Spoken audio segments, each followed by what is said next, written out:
to play in ESCOM supplied areas within local municipalities.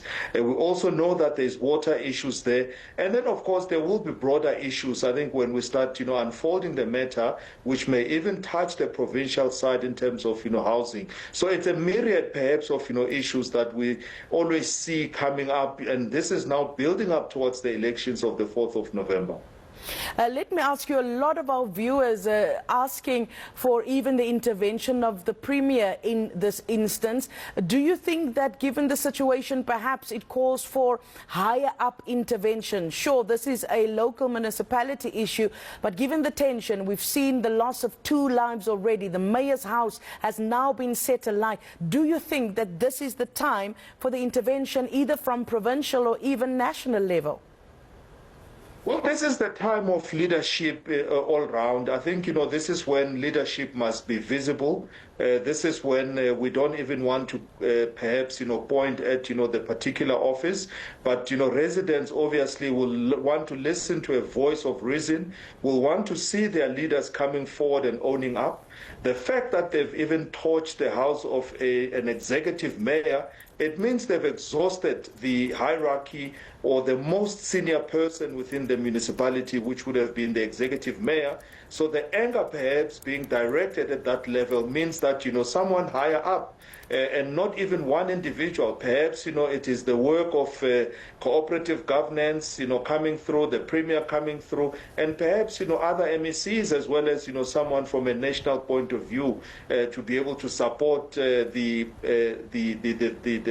residents or to hear the residents out. Of course, the police are out there trying to keep order. But this is now an issue where the residents have perhaps been venting out on a number of issues, and now they've gotten to a point where they want to listen to perhaps a different voice, but most importantly, they want to hear how they are going to resolve the issues that they are placing forward into what the complaints would be. So this is now time for leadership across the board to be able to come forth, whether it's from the political side or whether it's from, but mostly because government are the ones that, are delivering the services. It is important that there's visibility and there's at least the residents are heard out so that, the violence should not spill over or continue for much longer than it should.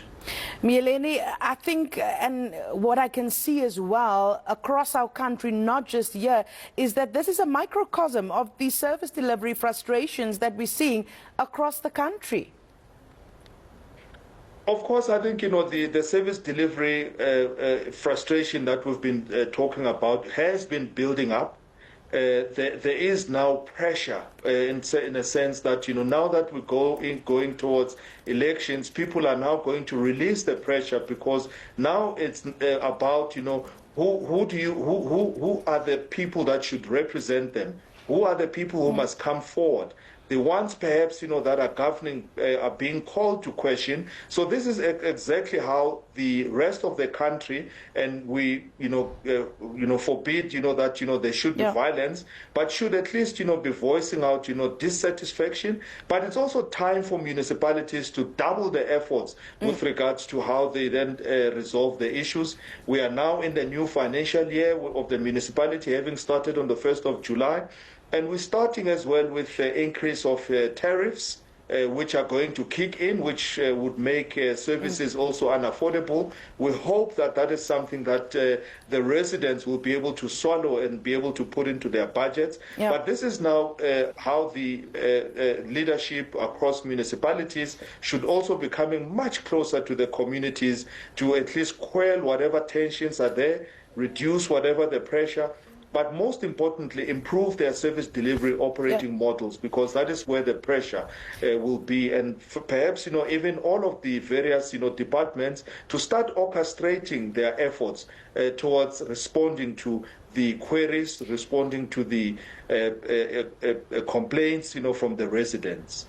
Let me ask you, while we watch those live visuals from Ratanda, the sun is beginning beginning, well, the sun has basically said it's starting to get very, very dark there, and safety will then even be much more of a concern. Just a few meters away from there, the mayor's house still going up in flames. We've heard what the mayor had to say in as far as some of the reasons are concerned why the municipality finds itself in a position where Rand Water has throttled its water supply. It's owing Rand Water 70 million rand, Mr. Holeni.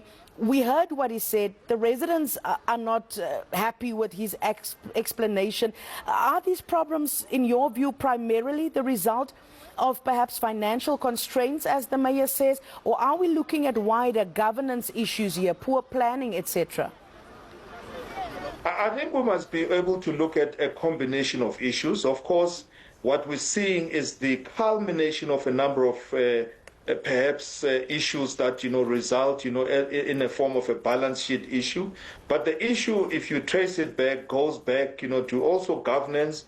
It goes back to capability. It goes back to having the skilled officials that are able to work out the budgets and manage the budgets, but also to deliver the services in terms of starting with the planning side of things. But the issue here is that when rent water is not being paid, we must also look on the side of the residents if there is a payment that is coming from the residents. So the combination of issues that sit there, perhaps if there is a shortage or perhaps budgets are not sufficient.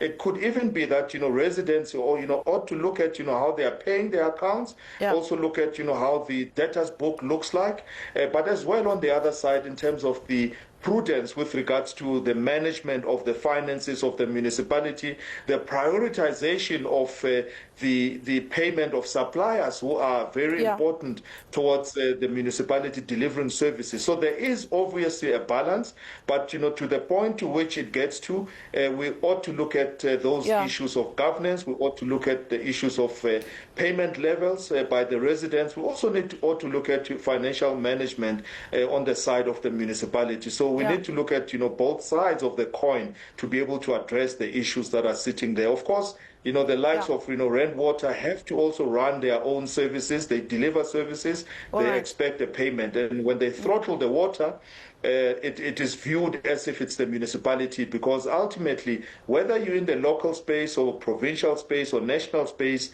residents view it as one government. And the result of that, the tensions remain high in Ratanda. We've got 2 people being killed there. They've sadly lost their lives. The mayor's house up in flames. I thank you so much, Miyelani Holeni, local government expert there, just helping to make some sense of what we see happening in Ratanda. A big thank you to our team behind the scenes, and especially to our team on the ground, Bafedile Moerane and our camera operator Percy. They're bringing you those live visuals. It's where we leave it for today. I'm back with you soon. Coming up next, we have South Africa Tonight. Andrew Barnes standing by. He'll continue to bring you the latest. From me, Jenna-Leigh Bilong, God bless Africa.